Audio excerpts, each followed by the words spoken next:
What's good, y'all? What's my review for this week's episode of JoJo's Bizarre Adventure Golden Wind?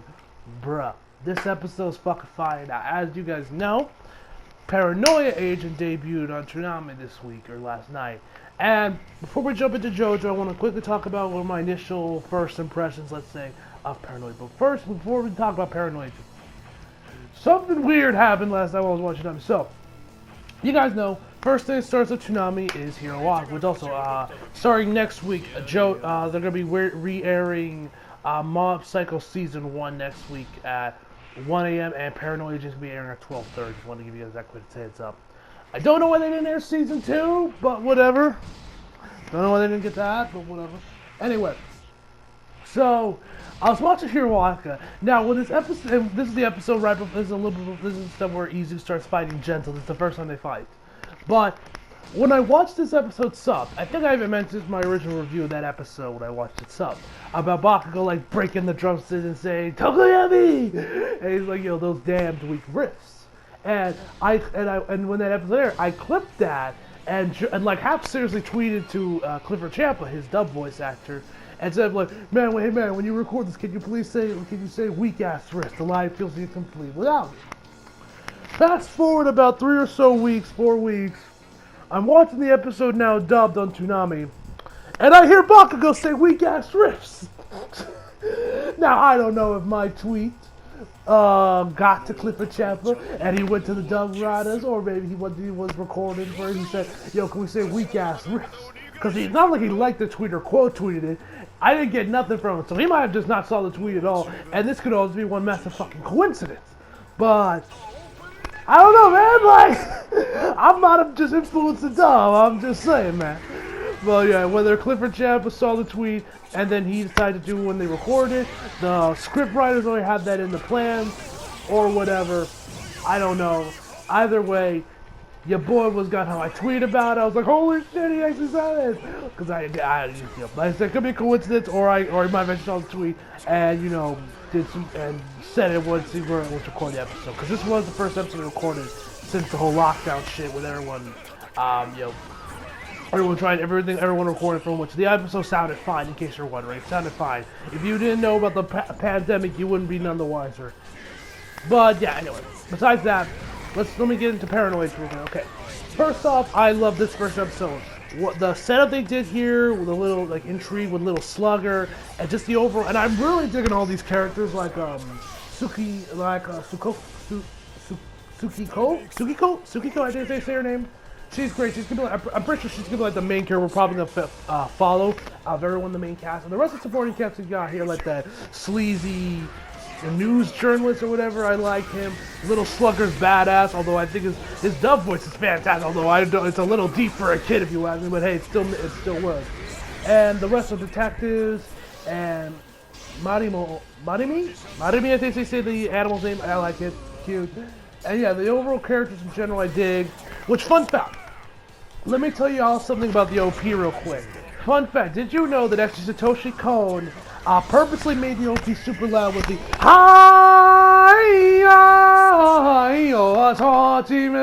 you know that? Where it starts off with the hi, you know? He actually did it on purpose because, actually, when this episode aired in Japan, originally, what was it, 2005? 2004. In 2004, the episode show actually aired around it started at midnight when it aired. You know, late night, so so you might be starting to get a little tired around that time. So Satoshi Kon purposely made the OP loud in order to wake your ass up for the episode ahead, and made the ED like super soft, mellow, whatever you want to call it, soft smoking, slow, to help you sleep after the episode was finished. And you can tell that in the ED because everyone's sleeping in the ED. Fucking ingenious, man. Satoshi Kon is an absolute fucking god. I tweeted about this on Twitter and tagged some of my boys about that little fun fact and how Satoshi Kon's a god. But yeah, man. So yeah, I wanted to give you guys a quick disclaimer, tell you guys about that. Love the episode, hyped about it. I'm probably going to keep reviewing the episode. I'm probably going to talk about the episode next week and the episode after that, with Paranoia Jane while before my JoJo's. But anyway, enough of me talking. I've gone on 4 minutes with this. Let's get right into the episode anyway. So yeah. Enough of me talking, let's just jump right in. So we start this episode off where we left off last week about Rancha and Giorno and all that stuff. So, first off, guys, I have excellent news. I actually just picked up Eyes of Heaven The game is actually on sale right now for about $8 on PSA. Now you go there now that game pretty much stays at 60, so y'all better get on that sale. But anyway, so Laurent's just trying to get this Giorno, but Squall, which I gotta say this real quick. We all know that Araki is known for his music references, but can we take a second that Araki's probably also throwing in some gaming references here? Because let's be real, the dude looks like Cloud and his name is Squallow. What does that sound like? Squall. Where is he from? Final Fantasy VIII. I'm just saying, man. I'm just waiting for this guy to pull out a big ass sword with a gun attached to it, you know. But I don't know. I mean, Final Fantasy is really popular in Japan, so maybe that was actually what Araki was going for. So, let me throw some video games in here to break up all the music references. I don't know. Either way, it's cool. Either way, it's funny. I think that's kind of funny because the dude does look a lot like Cloud. His name's Squallow. Anyway. So they're teleporting all over the place, and the sand crush is just bouncing around. While Laurent is trying to pinpoint where he is, trying to figure out where his next moves are, trying to figure out where he's gonna go. Next. Now, what happened now? So eventually starts to match up with where his teleports and manages to get. Now, but instead he ends up hitting Giorno's neck, shooting it to hell, and he's like, "Oh shit, Giorno, no!" And then we see him kind of go sink into the water.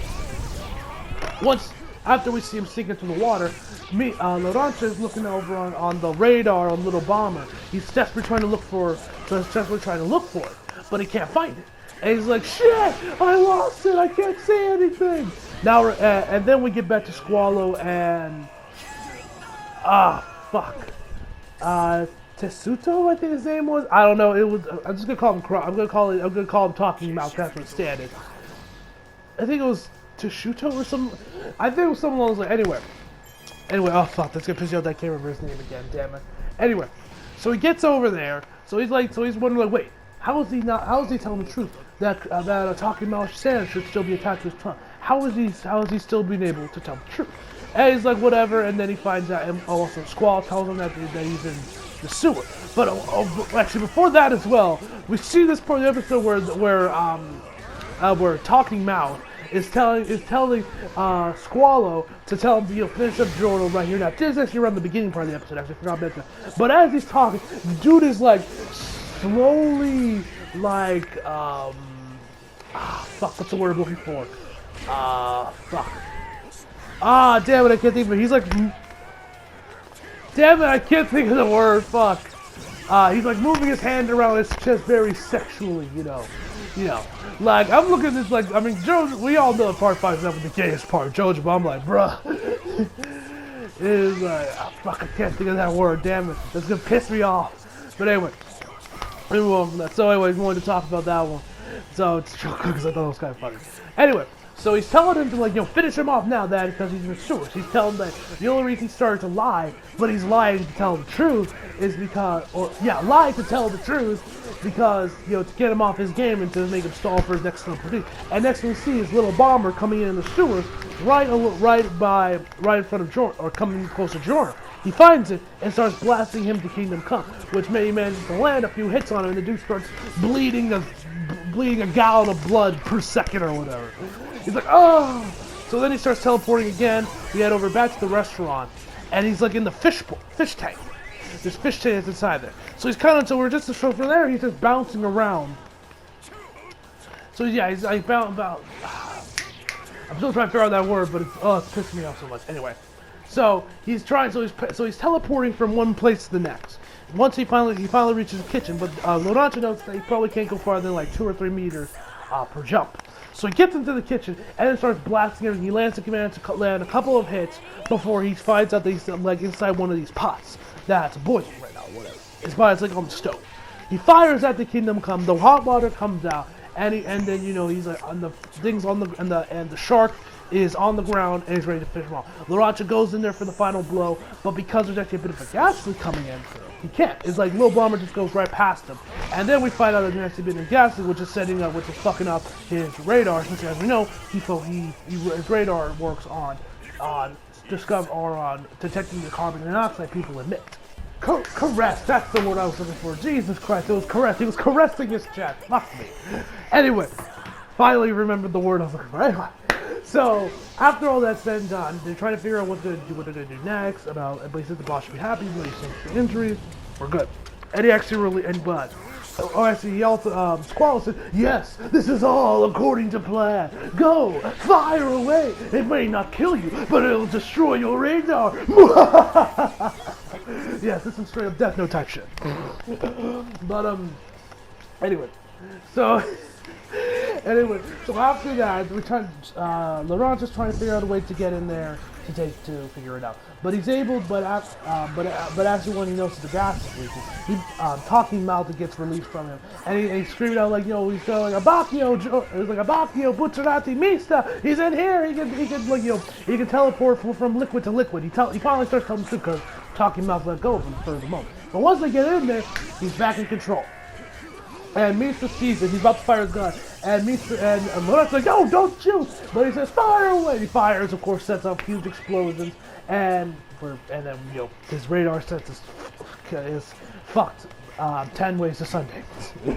But anyway, so after that, so he's trying to figure out where Jordan is. He finds Jordan, but Jordan's like, "Miss Laurent, forget the sand, go after the user." And he disappears.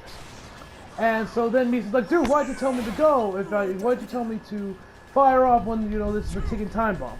And then we see the fin kind of coming towards Mista. And he's like, "Mista, the enemy, it's above you!" He's like, "No, it's below you, you idiot!"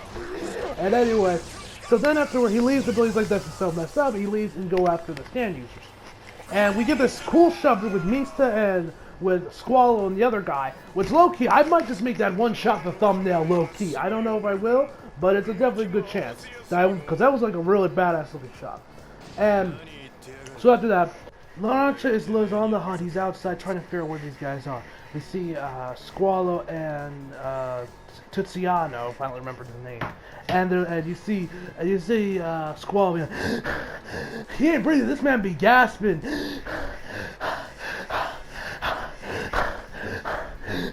Like that. So, and they're trying to figure out where he is. They see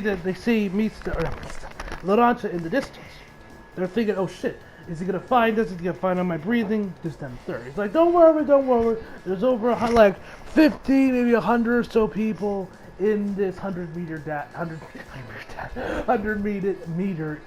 area.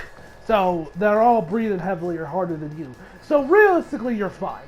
And he puts like this cloth or scarf, whatever, around it, and they make their way down the stairs. Once they make it down the stairs, then they go over to, get to Bob, and then we hear Laurent just scream out, "Found you! I got you!" And they're like, "What? How is that possible?" And he's like, "But how?"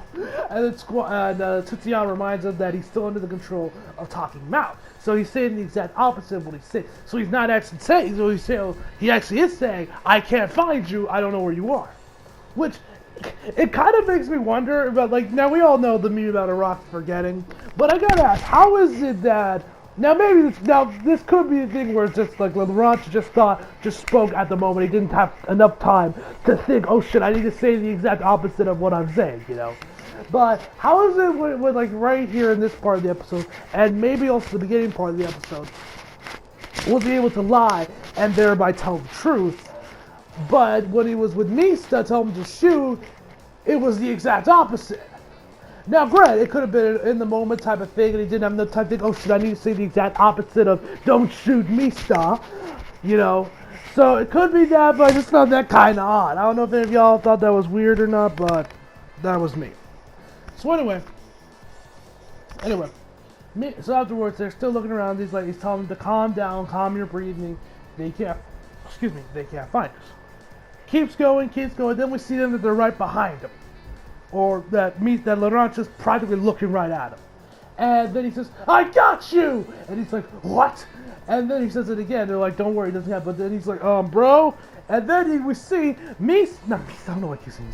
Laranza, cut off his tongue, and it's there with Tom, and he's just sitting there, and he's like, what? How is he even still conscious, let alone breathe, let alone talking? Who is this freak show? And then we find that he actually has a new tongue from that ladybug pin, whatever thing on Giorno's outfit, that he used that and turned it into a new makeshift tongue, which was pretty cool. And now the tables have turned, ladies and gentlemen. They are now on the run. Laranza has them on the ropes. What happens next, ladies and gentlemen? And so we see Laranza like, there's so many people and they're all breathing differently. Some are softer while some are lighter, others are deeper. But then he keeps going on the spiel about that, I was waiting for an opportunity for one of you to slip, and I thought, you'll cut my tongue off and seeing your stand just hung there like a piece of meat would do the trick just fine. Which it ended up doing, because Tiziano is descending into a panic. And he says, hey, stop acting like you don't hear me, you long-haired punk rock reject! I love it. Absolutely love that. And so after that, we head over. We didn't see him send little bomber right towards him. But then Tiziano comes in there, takes the fire for you. He's like, because right before this, he mentioned that Squall mentioned that Tiziano told him to recall Crush, but because there's next to no water here, he can't really do it. And so he comes in there and has all this blood coming out, which should work just fine. He's like, Tiziano, he's like, Squallow, finish the job. I believe in you. And he dies. And so then Squallow is seething at this point, man. Seething. Hold on, let me take a quick sip of my water, okay? Sorry, I have to drink some water quick. Anyway, so afterwards, Squallow goes in there, and he's like, to hell with the boss's order. He can shove him right up his reclusive end. And he goes on like, I'm gonna kill you, this, that, and the third. So he comes charging in there, and then Crush comes into and just dives right into his neck and is biting his neck, his fucking neck, which, as you know, is a pretty much the easy way to kill someone. Slit their neck, and all the blood comes rushing out. So what he does is, he goes in there and Laranza's like, oh please, and Giorno's theme starts playing, and at this point I'm like, why is Giorno's theme playing? And I'm thinking, especially what happens a little bit later on in the episode, I'm like, did Giorno take over? Did Giorno and Laranza switch bodies or something? But anyway, so he comes in there. So he's thinking, it's like, oh please, you think this would stop me? Yeah, I'm done with you. Finish him, little bomber. And then you see little bomber just charging, just straight kamikaze right towards him. So he puts him, so he's like hits him right against him, and then he just starts throwing him up in the air before he starts firing off while chanting Muda Muda Muda Muda Muda Muda Muda Muda Muda Muda Muda. And this, like I mentioned before, at this point, I'm like, wait, did Laranza and Giorno switch bodies or something? Because why is Giorno's theme playing for one? I mean, I don't mind it. I love the song. I don't mind you playing it. But two, and why is Laranza just screaming out Muda Muda Muda Muda Muda Muda Muda Muda Muda Muda? Yeah? But anyway, either way, so he fires him off, it gets rid of him, it gets rid of the stand, it gets it out of its neck. And then after that, he goes check to see if Giorno's still breathing, which he is. He says, oh, thank goodness, you're alive, Giorno. That's... And then we head back to Laranza with the rest of the guys, Abacchio and everyone, where they're on the boat and they're leaving Venezia, and they're heading over to Sardinia. And they're going to actually travel by air. They're going to take a flight. Which, I don't know why they would, because we know the boss has, massive amounts of influence all across the sea. So wouldn't that mean that he would also have control over the airports as well? I mean, to be fair, they had the thing with the train where they still kind of got caught.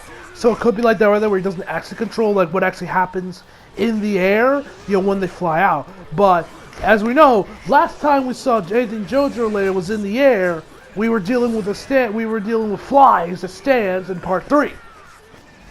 So I'm curious if Rocket might giving us some callbacks to that. Maybe with some stuff with Joe. I'm not expecting Joe Toroni, the main cast guys, to come. I mean, maybe Koichi might make a small cameo. Maybe he had a layover in Venezia. I don't know. On his way back to Japan. I don't know. But regardless, It should be fun. Should be fun. Should be fun. Anyway, guys. Hope y'all enjoyed the video. And overall, before I leave, I'm gonna give you my final verdict. Overall, I'm gonna give this episode a 9 out of 10. This episode's fucking awesome, man. Love it. LaRanche is awesome. I like these guys' designs. Although I can't get over the fact that Squall looks like Cloud, but hey.